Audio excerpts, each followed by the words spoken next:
I think a lot of people pass by and never know what's behind it. I'm always really pleased to see the gates open, and I think people are often very surprised at how big it is. And I think the history of it is quite interesting in that it was the site both of a Catholic church and indeed of what became the Church of Ireland church. Yes. That doesn't happen that often in places like this, and maybe we should have a little bit more of that coming together in the future.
Do you feel a special kind of sacred atmosphere in this place? I do. Yeah. From the very moment I came in this place, there is a real feeling of peace in here. Isn't there? There is. Yeah. There is, and it's actually, if that's not a paradox, it's actually palpable. You feel that the blood pressure comes down once you come in the gate. It is a real oasis in the city, and primarily in Donnybrook village. And they believe that St Broc had whatever dwelling she had right on this spot, and it is probably the prime spot in Donnybrook, isn't it? I think so. Yeah, I think this was here before there was Dublin City, Without a doubt. and it was probably the start of Donnybrook Village as well. There's a great old heritage to this place, apart from the religious.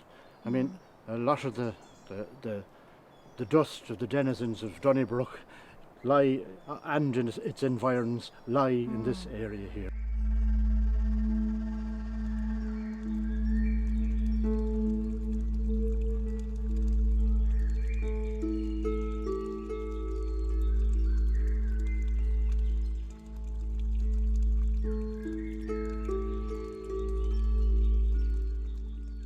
You walk past all of the stones at the cemetery, and you sometimes forget that there's a story behind each one.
The first recorded burial that I'm aware of was around 1714.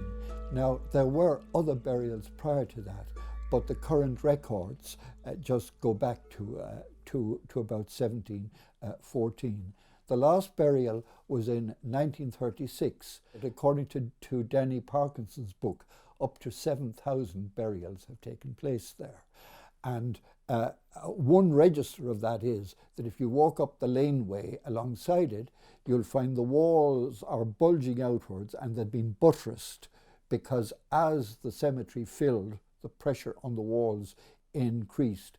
The earliest stone, which is not really decipherable now, but the date is reputed to be 1625, and there are some stones from the late 17th century which are legible. The impression I have is that the majority of burials in the 19th century of humble, less well-off people, which most of us would have been at the time, are not marked. What you also find when you look at the records is the very large number of children who were buried there, because as we know, diseases like measles and mumps and chickenpox, which could be dealt with now, were often fatal then. A typical grave is the West family grave. The Wests lost between about February 1847 and about June 1848 4 children, which, even accounting for the high child mortality at the time, must have been a terrible blow to that family. They were a well-off family. Obviously, they didn't die from starvation during the famine, but they could have died from a poor water supply and disease. Can I ask you how you got involved with graveyards? Have you always been interested in graveyards, or was the Donnybrook Graveyard a particular interest for you? Well, what actually happened was, I have a very good friend called Raymond Bateson, who has written a lot about cemeteries. And about 3 weeks before I retired, he rang me up and said, "David, June the 1st starts European Cemeteries Week. Will you give a tour at Donnybrook?" And that's how I became involved. So we went along together one very cold May morning. It was freezing cold, I remember. He explained things to me which I didn't retain, because the only way I can learn anything is by doing it. And then 3 weeks later, I retired. And on the night of my retirement, he said, there's a notice about your tour in the Irish Times. So I gave the first tour on a Saturday. And I remember as I gave it, I was hoping it would end soon. And yet within 2 or 3 weeks, I grew to love it. And I've been involved ever since. Initially, I used the material written by Danny Parkinson, but soon I began to do my own research. And most of what I give now is from research I've done myself. First of all, I went to Pearse Street Library. That's the reference library. I also go to the library of the representative church body in Ireland. That's the representative church body of the Church of Ireland. And there you will find the parish records for St Mary's Parish, which is of course Donnybrook Parish. David, could you tell us something about this inscription for the Graves family? Yes, indeed. Here are deposited the remains of Matilda Jane, wife of Robert James Graves, Esquire, medical doctor, who died September the 1st, 1825, aged 19 years. Matilda Jane died in childbirth, and just over 2 years later, the second wife of Sarah, the second wife of Robert James Graves, also died. And then 5.5 years later, the child of Matilda Jane and Robert James Graves died at the age of 5.5, because medicine was very underdeveloped at the time. Even though he was a doctor. Even though he was a doctor, there was almost no knowledge about bacteria and germs. But when I came to this cemetery, in a way I felt very much at home, because from the age of 19 I had loved the book Goodbye to All That by Robert Graves, and Robert James Graves was a forebear of Robert Graves, the writer. In fact, Robert Graves' great-grandfather, John Crosby Graves, is actually buried here at this spot. Same place? In this same place. He was the chief magistrate of Dublin, and he died in the year 1835, and his daughter Clarissa married the German historian Leopold von Ranke.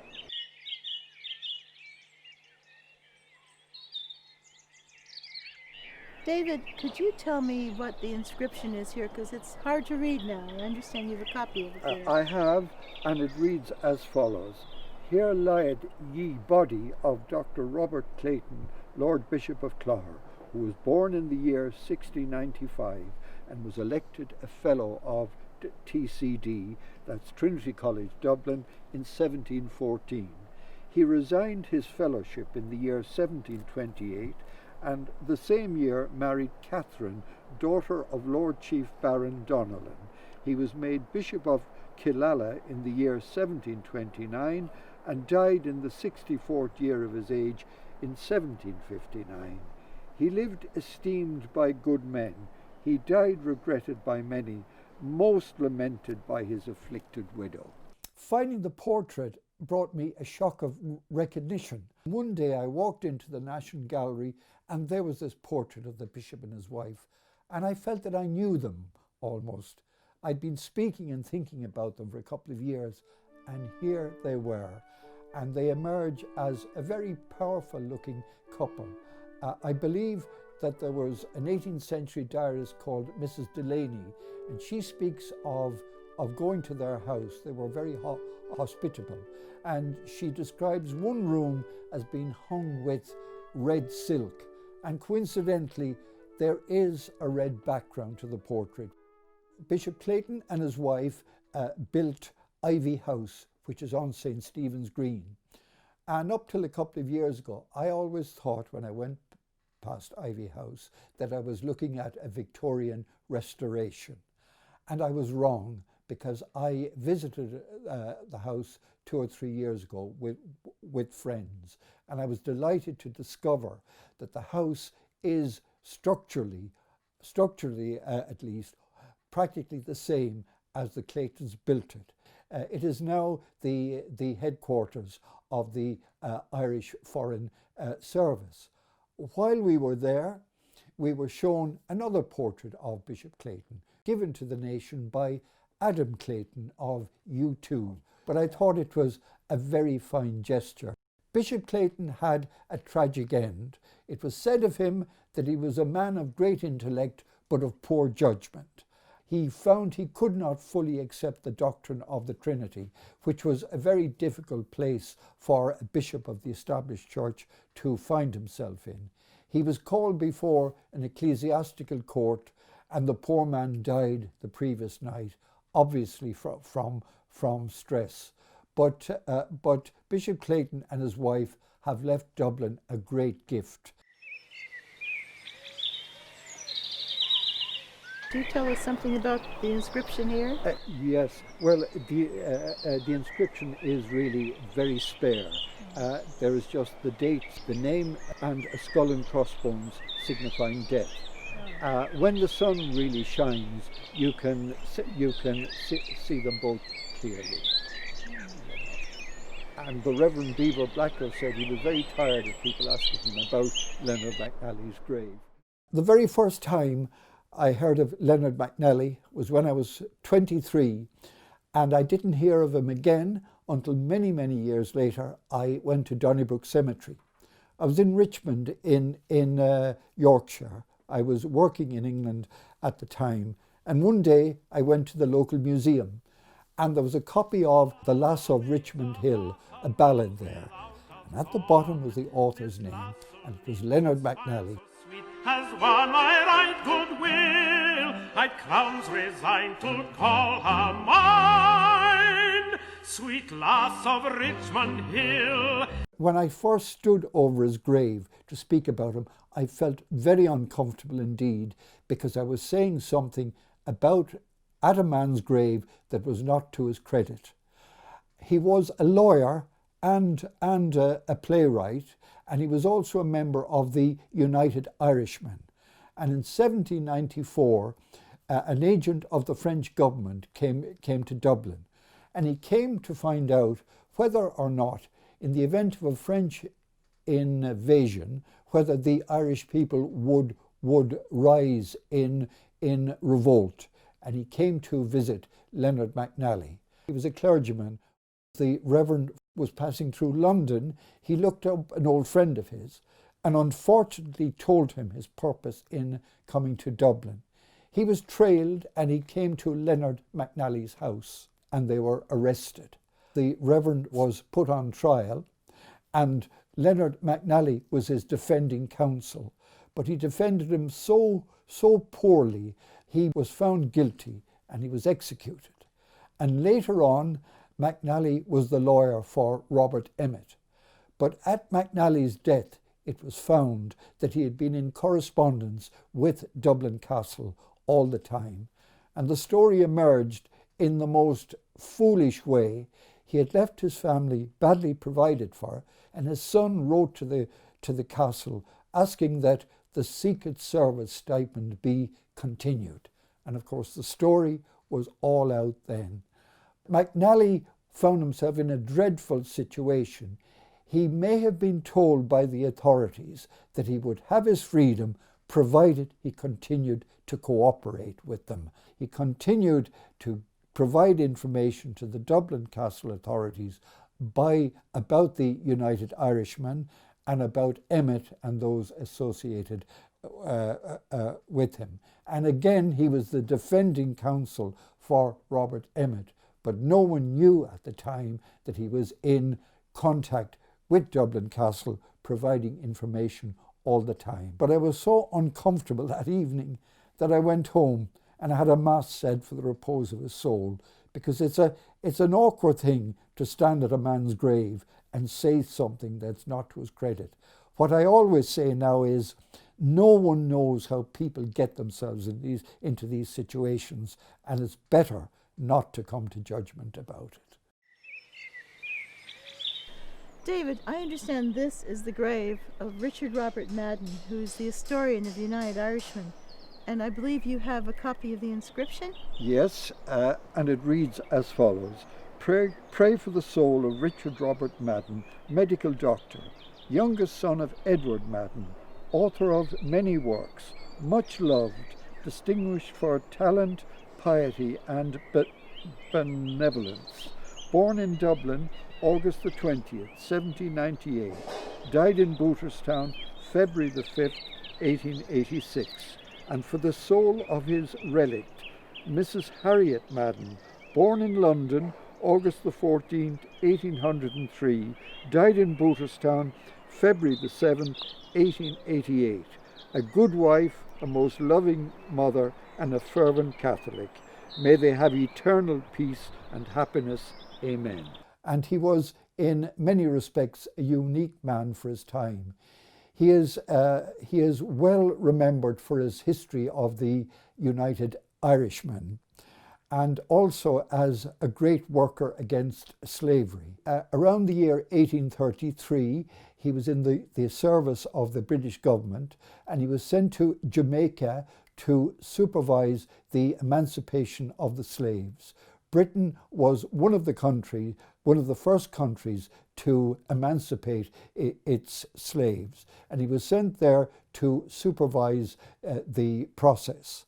It was a strange, cumbersome kind of process, because instead of being freed right away, slaves were first of all enrolled in a kind of an apprenticeship, and they passed through this apprenticeship over 3 years, and at the end of it they emerged into freedom. The ironic thing was they were given no compensation whatsoever, while the slave owners who no longer had the service of the slaves were compensated by the government. And I heard somewhere that amongst the families which were compensated was the family of David Cameron. That's the recent Prime Minister of Britain. He also, before he went to Africa, I think, found Anne Devlin, the the helper of Robert Emmet. She was living in very poor circumstances in Dublin. She was a widow with a number of children, and he assisted her. His work took him away, and when he returned, he found that she had died. And in his view, she had been buried in a pauper's grave at Glasnevin Cemetery, and he had her body exhumed and placed in what he considered to be a more honoured place, and it rests under a Celtic cross there today. John Blythe and from County Meath and Hannah Blythe from Ringsend married in 1862. John's occupation is given as clerk at the Dodder Chemical Works, which amazed me because this was at the time of the American Civil War, and I found it difficult to realise that there were chemical factories in Dublin at this time. They married, they settled down, and they lived at Sir John Rogerson's Quay. But in the year 1867, Hannah lost her entire family. She lost her young son and daughter, who would have been both aged under 6, and she lost her husband at the age of 33 in the same year. And I wondered, was there any factor which accounted for this? And I checked Thom's Directory, and I found that in 1867, during that period, there were 4 chemical factories at Sir John Rogerson's Quay where they lived. And that to me surely has to be a direct connection between the shortness of their lives and the area.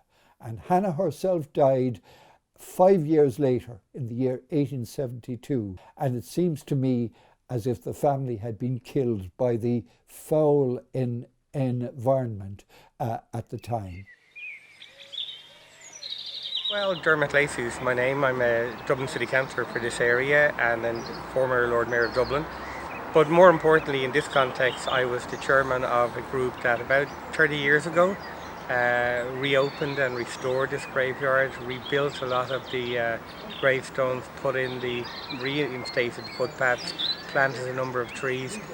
And it's sort of timely and poignant that we're doing it now because the man who really led the project, who worked on the project, Tony Boyle, passed away 3 months ago. So I was actually passing by here today, saw it open because I have this idea of putting a chair or a bench or something just to mark Tony's contribution. Tony is the person who really did most of the work that has led to the possibility of this graveyard being open to the public. He rebuilt many of the gravestones. He clambered down into the tombs of some of the graveyards, gravestones, cleaned them out of a lot of debris and rubbish because the graveyard had been closed for about 80 years at that stage. Put in new flagstones around them, cleaned them up, spray cleaned them, cut away an awful lot of overgrowth that had been put back to paths that were here. And Tony with a team now, mind you, Tony was the leader of that team and he did a great job. He had about 10 FOSS employees. It wasn't FOSS in those days, it was National Manpower Service, but it was a similar scheme to FOSS, a community employment scheme. And we were one of the very first in the country. We were very lucky because the patron of our project was the then Minister, Rory Quinn, who kept on encouraging us and supporting us to do this sort of thing. And indeed Rory, along with the Lord Mayor, the then Lord Mayor of Dublin, Carmen Field Heatherman, reopened the graveyard in, I think it was 1988, the Dublin Millennium Year. So it's been open to the public again for about 29 years. Hi Alan, it's great to meet you. I'm Glinda, making the film here. How are you? And I understand that it's your grandfather, Danny Parkinson, who wrote this book about the graveyard. It is, yeah. That was his second book. Second book? What was his first one? His first one was about the Huguenot Cemetery on Marion Row. Oh, really? Which is off Stephen's Green. I think that sort of piqued his interest for this one, but I don't know whether he'd been researching it for a long time beforehand or whatever, but certainly once he finished the other one, he threw himself wholeheartedly into this one. Oh, and what was he like? Like, you were a kid, obviously, when he was working on this. What was he doing before he started working on this book? What was his regular job? Well, he worked for Phillips for donkey's years. Worked for Guinness's before that. He spent a lot of time playing sport. He played hockey, soccer, cricket. He was very involved with a lot of local clubs. Did he launch the book here in the graveyard? No, he launched it in Kylie's across the road, Right. attended by Mary Robinson. So there's a picture knocking around somewhere of him and the book and Mary Robinson, Great. on the night of it. But he was Yeah. rightly proud of it, and did a nice big lunch. And I think I was old enough to be allowed into a pub at that stage, so I think he got the wallet out.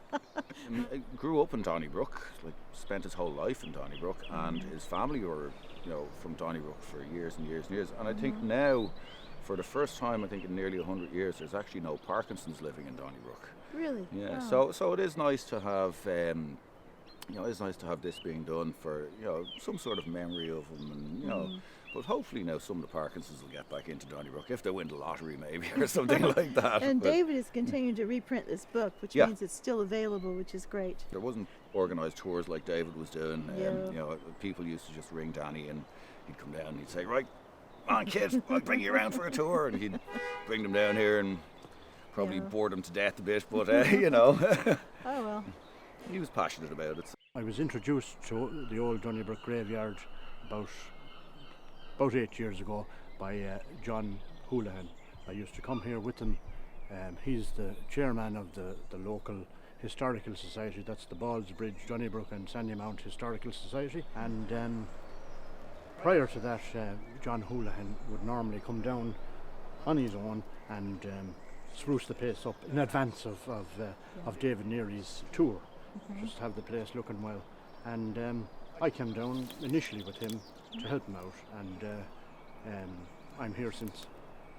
Can you tell me, are you paid by Dublin City Council or are you a volunteer? No, I'm not paid by Dublin City Council. Or anybody else? Or anybody else for that matter.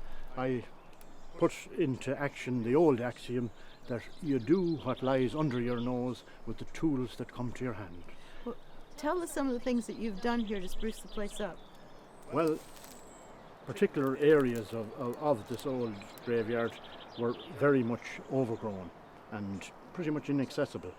And this little quadrant that we're in here now, this was particularly badly overgrown. And the Hague and Graves monuments were pretty much covered.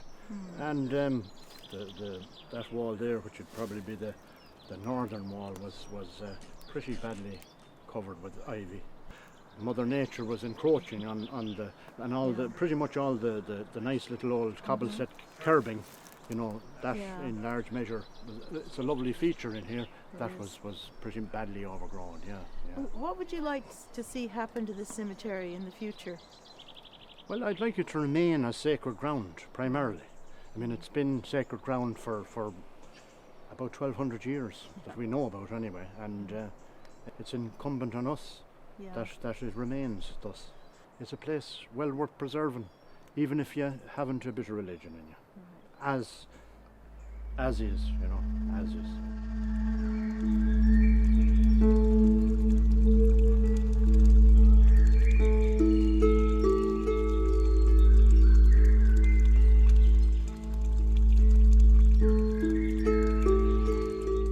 Right. Well, first of all, you're all very welcome. And this is a very ancient place indeed, because there has been a church or a religious building here for the past 800 years.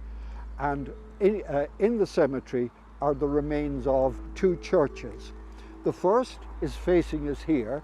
It's the last remaining wall of the Catholic Church that stood here between 1786 and 1866. And in the summer of 1860, in August 1860, a meeting was held in this building of local people. And they'd seen Haddington Road Church built and Star of the Sea Sandymount, and they rightly thought that they deserved something better than they already had.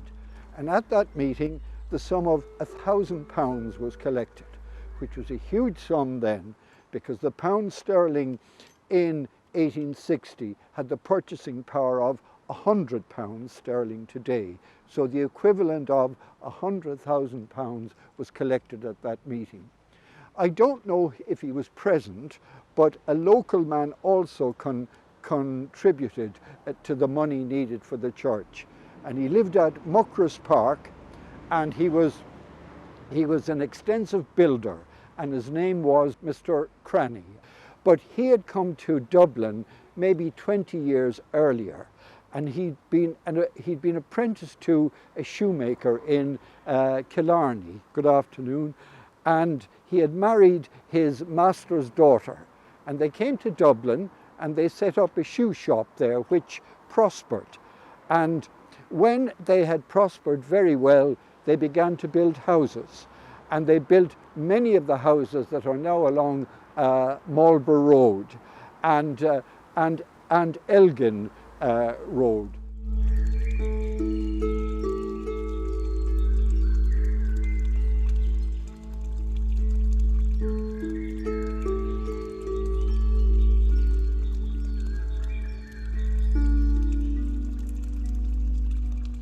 I love the interaction that I have with people, and I make a point of welcoming them, making them feel at home, and also making it clear that if they wish to come in to the tour by giving their own information or asking me questions, that it's very welcome.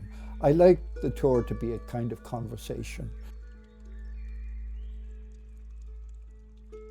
Well, we have an idea of installing what are called columbarium walls in the graveyard.